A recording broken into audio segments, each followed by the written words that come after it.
नमस्कार दोस्तों, आज हम लोग देखेंगे टॉप 1000 ज्योग्राफी का दूसरा वीडियो। कल हम लोग देखे थे 80 तक देखे थे कल हम लोग। आज उससे आगे देखते हैं। नंबर 81, भारत के किस राज्य में अनुसूचित जनजाति नहीं पाई जाती है? तो इसका आंसर हो जाएगा हरियाणा। आंसर क्या हो जाएगा? हरियाणा। यानी हरियाणा में एक भी अनुसूचित जनजाति नहीं पाई जाती है। उसके बाद 82 नंबर देखिए, बिरहोर का शाब्दिक अर्थ है। बिरहोर का शाब्दिक अर्थ है, तो इसका शाब्दिक अर्थ क्या है? जंगल का आदमी, जंगल का आदमी।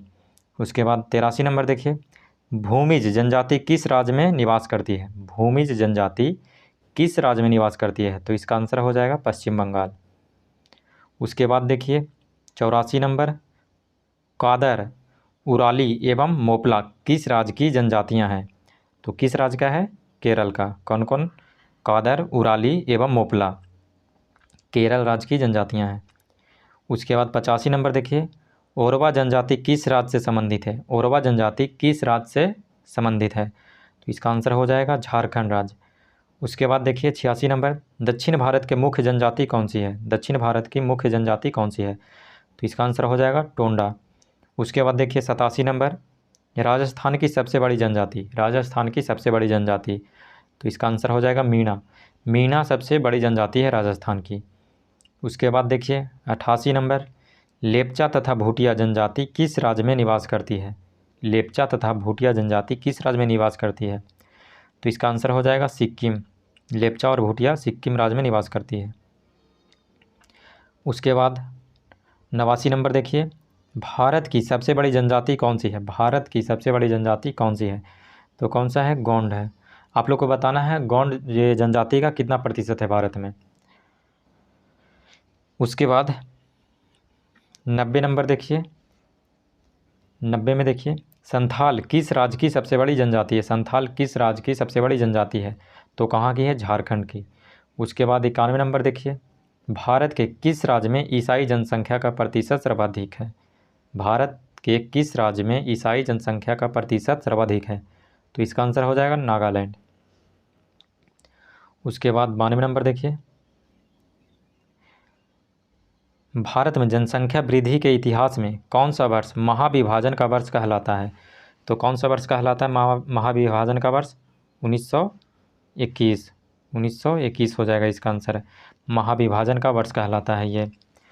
उसके बाद देखिए 93 नंबर, पूर्ण साक्षर हेतु कितने प्रतिशत जनसंख्या को साक्षर होने को न्यूनतम मानदंड निश्चित किया गया है?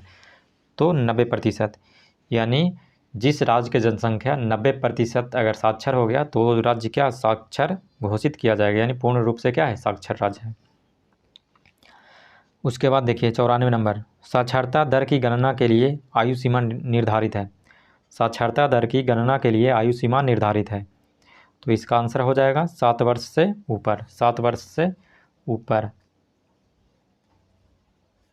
उसके बाद देखिए 95 नंबर, कुल जनसंख्या में अनुसूचित जनजातियों का उच्चतम अनुपात है। कुल जनसंख्या में अनुसूचित जनजातियों का उच्चतम अनुपात है, तो कहाँ है? मिजोरम में। उसके बाद 96 देखिए, कुल जनसंख्या में अनुसूचित जातियों का उच्चतम अनुपात है, तो कहाँ है? पंजाब में।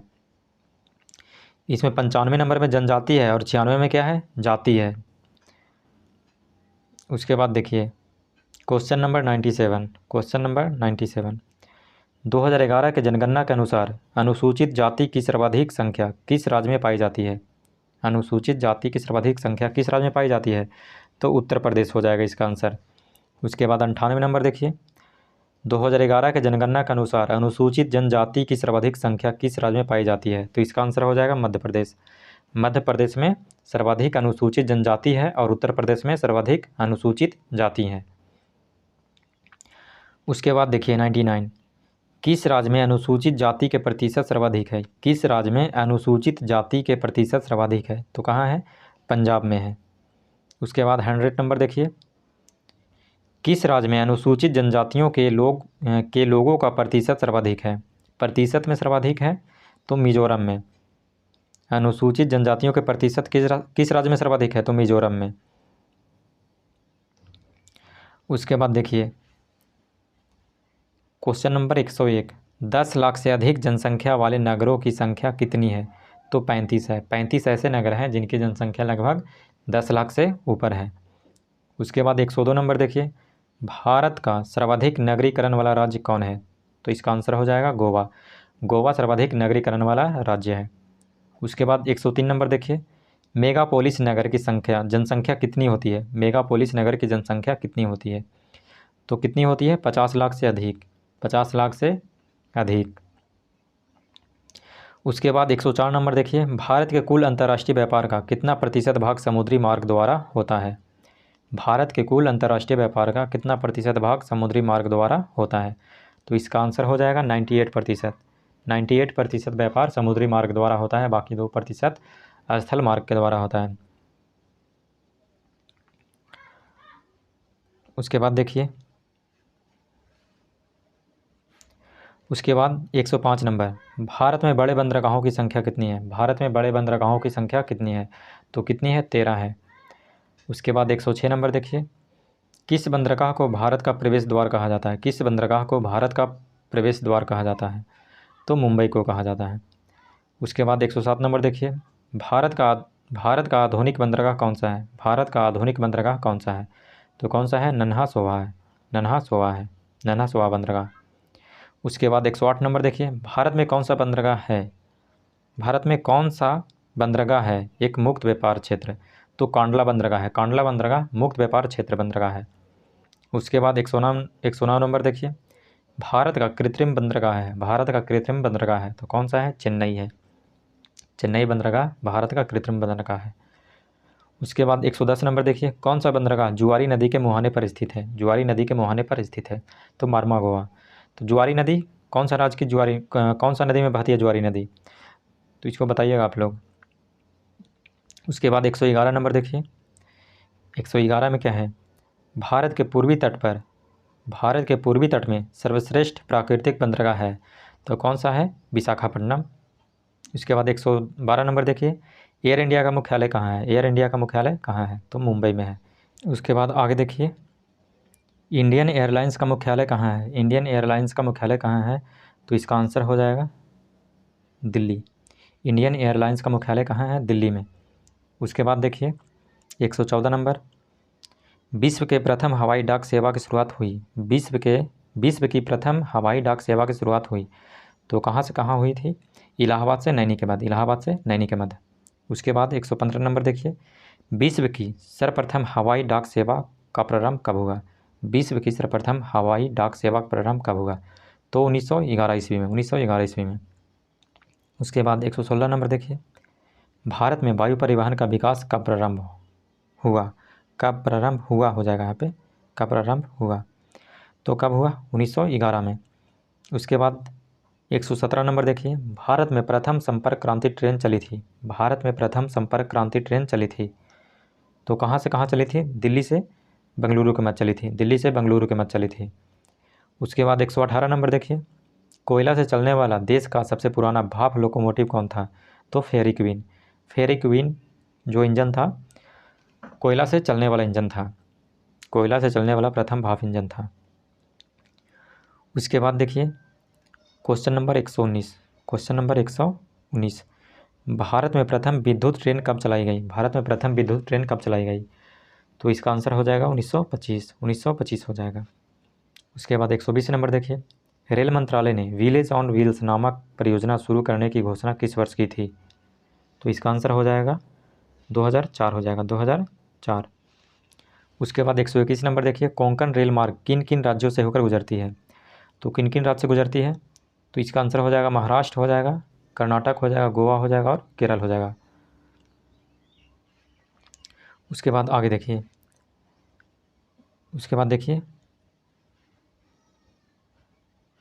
122 नंबर। 122 नंबर में क्या है?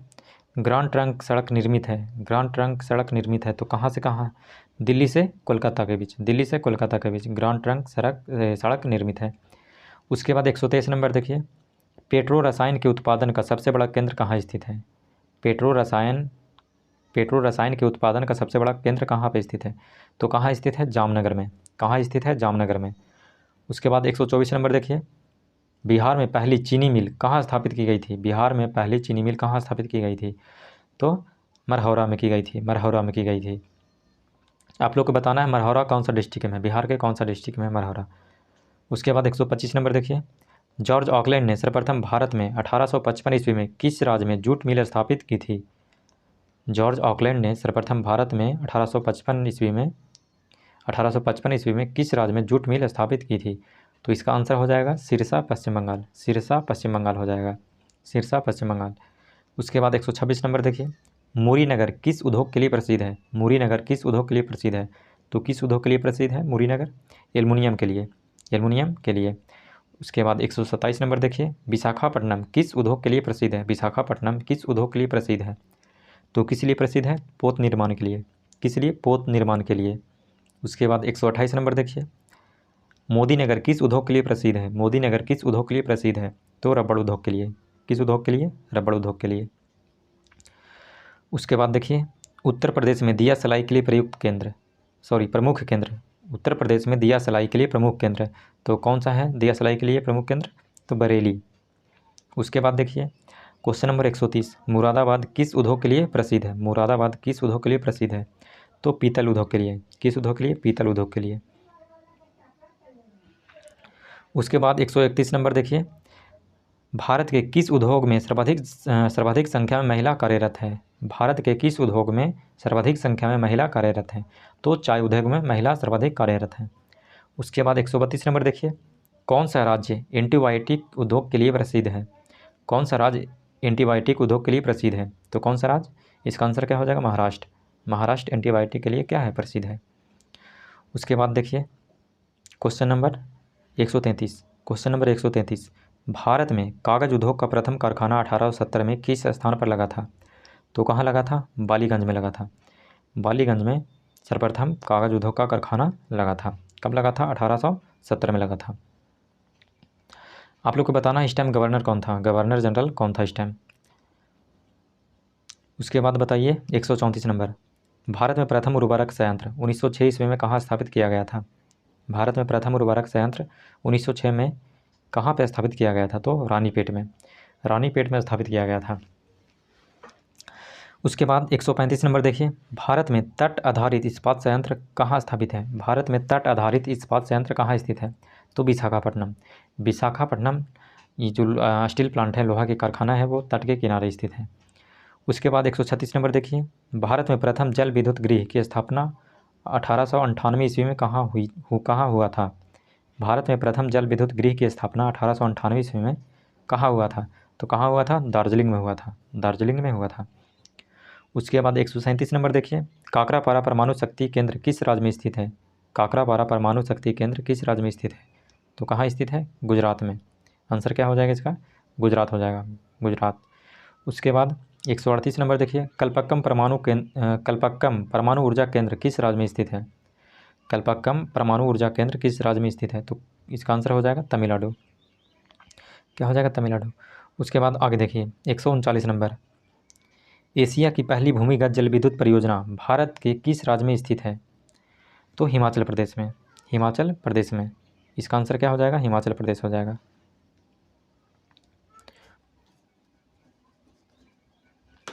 देखिए क्वेश्चन नंबर 140, चूखा जल विद्युत परियोजना किस नदी पर स्थित है? तो किस नदी पे है? वांगचू नदी पे। उसके बाद क्वेश्चन नंबर 141 देखिए, ओएनजीसी की स्थापना कब हुई? ओएनजीसी की स्थापना कब हुई? तो 1956 में हुआ था। उसके बाद 142 नंबर देखिए, मंगला नामक तेल कुआं किस राज्य में स्थित है? मंगला नामक तेल कुआं किस राज्य में स्थित है? तो कहाँ है? राजस्थान में स्थित है। मंगला नामक तेल कुआं कहाँ है? कौन सा राज्य में? राजस्थान में है। उसके बाद 143 नंबर देखिए, भारत डायनामाइट लिमिटेड केंद्र कहाँ स्थित है? भारत डायनामाइट लिमिटेड केंद्र कहाँ स्थित है? तो कहाँ स्थित है? हैदराबाद में। कहाँ स्थित है? हैदराबाद में। उसके बाद देखिए क्वेश्चन नंबर 144, भारत के किस राज्य में विश्व का सबसे बड़ा थोरियम भंडार है? थोरियम का भंडार है तो केरल में। थोरियम का भंडार कहाँ है? केरल में स्थित है। उसके बाद देखिए क्वेश्चन नंबर 145, विश्व में सर्वोत्तम किस्म का अवरख कहाँ से प्राप्त होता है? विश्व में सर्वोत्तम किस्म का अवरख कहाँ से प्राप्त होता है? तो हजारीबाग से। कहाँ से प्राप्त होता है? हजारीबाग से। उसके बाद क्वेश्चन नंबर देखिए, question number 146, question number 146, Bharat में पाए जाने वाले अधिकांश कोयला किस प्रकार के हैं? भारत में पाए जाने वाले अधिकांश कोयला किस प्रकार के हैं? तो किस प्रकार के हैं? बिटुमिनस प्रकार के हैं। किस प्रकार के हैं? बिटुमिनस प्रकार के हैं। उसके बाद 147 देखिए, एंथ्रासाइट कोयला भारत में कहाँ पाया जाता है? एंथ्रासाइट कोयला भारत में कहाँ पाया जाता है? तो कहाँ पाया जाता है? पश्चिम बंगाल एवं झारखंड में। आप लोग को बताना है एंथ्रासाइट कोयला में कार्बन का प्रतिशत कितना प्रतिशत होता है कार्बन का। उसके बाद 148 नंबर देखिए, किस नदी घाटी को भारत का रूर कहा जाता है? किस नदी घाटी को भारत का रूर कहा जाता है? तो दामोदर नदी घाटी को। रूर का मतलब क्या होता है? रूर का मतलब क्या होता है आपको बताना है। उसके बाद 149 नंबर बताइए, भूरा कोयला किसे कहा जाता है? भूरा कोयला किसे कहा जाता है? तो लिग्नाइट को कहा जाता है। भूरा कोयला किसे कहा जाता है? तो लिग्नाइट को कहा जाता है। पर भारत में कौन सा कोयला पाया जाता है? बिटुमिनस प्रकार के ज़्यादा पाया जाता है। उसके बाद 150 नंबर देखिए, भारत में सर्वप्रथम 1774 ईस्वी में हो जाएगा, यहाँ पे ऐसे नहीं हुआ, सॉरी, इसको ऐसे को मिटाइए। भारत में सर्वप्रथम 1774 में कोयला का उत्खनन किस स्थान पर किया गया था? तो कहाँ किया गया था? रानीगंज में किया गया था। रानीगंज में किया गया था सर्वप्रथम कोयला का उत्खनन। 51 देखिए, भारत में मिलने वाला अधिक कोयला किस भूभाग में निक्षेपित है? किस भूभाग में निक्षेपित है? तो गोंडवाना में। उसके बाद 52 नंबर देखिए, भारत में कौन सा राज्य गंधक उत्पादन में अग्रिम है? भारत में कौन सा राज्य गंधक उत्पादन में अग्रणी है? तो इसका आंसर हो जाएगा महाराष्ट्र। उसके बाद 53 नंबर देखिए, भारत में कौन सा राज्य में मैग्नीज का सर्वाधिक उत्पादन करता है?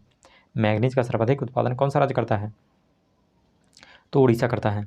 उसके बाद 154 नंबर देखिए, कर्नाटक में स्थित बाबा बुदन की पहाड़ी किस खनिज के उत्खनन के लिए प्रसिद्ध है? तो लौह अयस्क के लिए। किसके लिए? लौह अयस्क के लिए। किसके लिए प्रसिद्ध है? लौह अयस्क के लिए। लौह अयस्क के लिए प्रसिद्ध है। उसके बाद देखिए क्वेश्चन नंबर 155, क्वेश्चन नंबर 155 देखिए, नलकूपों की सर्वाधिक संख्या किस राज्य में है? नलकूपों की सर्वाधिक संख्या किस राज्य में है? तो किस राज्य में है? उत्तर प्रदेश में सर्वाधिक नलकूपे हैं। उसके बाद 156 नंबर देखिए, भारत में नहर द्वारा सिंचाई में कौन सा राज्य अग्रणी है? भारत में नहर द्वारा सिंचाई में कौन सा राज्य अग्रणी है? तो कौन सा राज्य है? पंजाब। आप लोग को कमेंट में बताना है कि कौन सा राज्य में सर्वाधिक मात्रा में मतलब तालाब से सिंचाई होता है। उसके बाद देखिए 157 नंबर, त्रिवेणी नहर किस नदी से निकाली गई है? त्रिवेणी नहर किस नदी से निकाली गई है? तो किस नदी से निकाली गई है? गंडक नदी से। उसके बाद 158 नंबर देखिए, 158 नंबर, भारत के किस क्षेत्र में अत्यधिक असिंचित खेती की जाती है? भारत के किस राज्य में अत्यधिक असिंचित खेती की जाती है? तो दक्कन के पठार में। दक्कन पठार में असिंचित खेती सर्वाधिक किया जाता है। उसके बाद 159 नंबर देखिए, केंद्रीय उपोष्ण बागवानी संस्थान स्थित है। केंद्रीय उपोष्ण बागवानी संस्थान अवस्थित है, तो कहाँ है? बेंगलुरु में। बेंगलुरु में स्थित है। उसके बाद देखिए 160 नंबर, एलो पेरिल के नाम से कौन सा देश को जाना जाता है? एलो पेरिल के नाम से कौन सा देश को जाना जाता है? तो चीन को जाना जाता है एलो पेरिल के नाम से। उसके बाद देखिए 161 नंबर, किस देश को यूरोप का अखाड़ा के उपनाम से जाना जाता है? किस देश को यूरोप का अखाड़ा के उपनाम से जाना जाता है? किसको जाना जाता है? बेल्जियम को। किसको? बेल्जियम को। उसके बाद 163 नंबर देखिए, किस देश को पश्चिम एशिया का स्विट्जरलैंड कहा जाता है? तो लेबनान को। किस देश को पश्चिम एशिया का स्विट्जरलैंड कहा जाता है? तो किसको कहा जाता है? लेबनान को। उसके बाद देखिए 64 नंबर, यूरोप के किस देश को लघु यूरोप कहा जाता है? यूरोप को किस देश को लघु यूरोप कहा जाता है? तो इसका आंसर हो जाएगा फ्रांस हो जाएगा। 165 नंबर, ये तो ऐसे ही टाइप हो गया था। उसके बाद देखिए 166 नंबर, नीदरलैंड को पहले किस नाम से जाना जाता था? नीदरलैंड को पहले किस नाम से जाना जाता था? तो हॉलैंड के नाम से जाना जाता था नीदरलैंड को। उसके बाद 167 नंबर देखिए, मेसोपोटामिया किस देश का प्राचीन नाम है? मेसोपोटामिया किस देश का प्राचीन नाम है? तो किसका नाम है? इराक का। किसका नाम है प्राचीन? इराक का प्राचीन नाम है मेसोपोटामिया। उसके बाद स्वेज नहर जलमार्ग कब बनकर तैयार हुआ? स्वेज नहर जलमार्ग कब बनकर तैयार हुआ? तो इसका आंसर हो जाएगा 1869, 1869। आप लोग को बताना है स्वेज नहर किसको किसको जोड़ता है? स्वेज नहर किसको किसको जोड़ता है? आप लोग को कमेंट में बताना है। उसके बाद देखिए स्वेज नहर का राष्ट्रीयकरण कब किया गया? स्वेज नहर का राष्ट्रीयकरण कब किया गया? तो 1956 में राष्ट्रीयकरण किया गया। और किस देश के द्वारा राष्ट्रीयकरण किया गया ये भी बताना है आप लोग को। उसके बाद 170 नंबर देखिए, रेशम की कृषि के लिए न्यूनतम तापमान आवश्यक होता है। रेशम की कृषि के लिए न्यूनतम तापमान आवश्यक होता है, तो कितना तापमान होता है? 16 डिग्री सेल्सियस। उसके बाद देखिए ब्राज़ील में कहवे के बागान को किस नाम से जाना जाता है, तो फेजेंडा के नाम से, फेजेंडा के नाम से। ब्राज़ील में कहवे के बागान को किस नाम से जाना जाता है, तो फेजेंडा के नाम से। और ये कहवा निर्यात बंदरगाह कौन है, ब्राज़ील में कहवा निर्यात बंदरगाह कौन है, उसको बताना है आप लोग को। उसके बाद देखिए विश्व में गेहूं का सबसे बड़ा निर्यातक देश तो अर्जेंटीना है।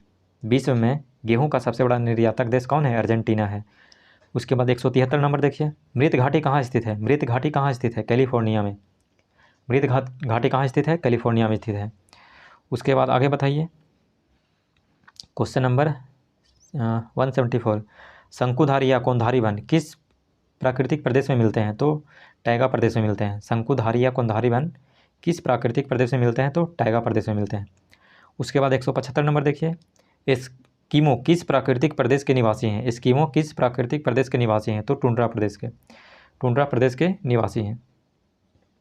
उसके बाद 176 नंबर देखिए, विषुवतीय प्रदेश के निवासी को कांगो बेसिन में क्या कहते हैं, विषुवतीय प्रदेश के निवासी को कांगो बेसिन में क्या कहते हैं, तो पिग्मी कहते हैं। कांगो बेसिन में क्या कहते हैं, पिग्मी कहते हैं। उसके बाद देखिए क्वेश्चन नंबर 177, किस वन को जंतुओं की दृष्टि से प्राकृतिक प्राणियों का उद्यान कहा जाता है, तो सवाना को। किसको, सवाना को, सवाना को कहा जाता है। उसके बाद देखिए क्वेश्चन नंबर 78, दक्षिण अमेरिका के शीतोष्ण घास स्थल को क्या कहते हैं, दक्षिण अमेरिका के शीतोष्ण घास स्थल को क्या कहते हैं, पम्पास कहते हैं। इसका आंसर क्या हो जाएगा, पम्पास हो जाएगा, पम्पास हो जाएगा। उसके बाद 169 नंबर देखिए, चैलेंजर गर्त कहाँ स्थित है, चैलेंजर गर्त कहाँ स्थित है, तो फिलीपींस के पास, फिलीपींस के पास। आप लोग को बताना है चैलेंजर गर्त किस महासागर में है। उसके बाद 180 नंबर देखिए, भूमि का वह डूबा हुआ भाग जो महाद्वीप से जुड़ा होता है उसे कहते हैं, तो महाद्वीपीय मगन तट कहते हैं, महाद्वीपीय मगन तट कहते हैं। जैसे देखिए महाद्वीपीय मगन तट किसको बोलते हैं, देखिए इधर स्थल वाला भाग हो गया और इधर क्या हो गया, ये मान के चलिए ये समुद्र हो गया, क्या हो गया, समुद्र हो गया। ये क्या है, समुद्र है, ये समुद्र है। और ये वाला क्या है, स्थल है, इधर घर बा है, पेड़ पौधा वगैरह है, इधर मान लीजिए क्या है, स्थल है। और इस जो ढाल है ना, ये वाला ढाल, ये ढाल है जो स्थल और समुद्र दोनों में मिला है, ठीक है। ये वाला, ये जो जुड़ा है स्थल से और समुद्र से, ये वाला जो भाग, ढलान भाग, इसी को बोलते हैं मगन तट बोलते हैं, इसी को क्या बोलते हैं, मगन तट बोलते हैं। समझ गए। और गर्त कैसा होता है, देखिए गर्त होता है, देखिए ये स्थल, सॉरी ये स्थल हो गया, स्थल के नीचे मगन तट हो गया, फिर देखिए मगन ढाल हो गया, ये वाला क्या, मगन ढाल हो गया, ठीक है। और ये देखिए समुद्री मैदान हो गया, ये क्या हो गया, मैदान हो गया। और उसके बाद इस तरह का है भाग, उसको गर्त बोलते हैं, ये वाला क्या हो गया, गर्त हो गया। चलिए बस आज के लिए इतना ही, धन्यवाद।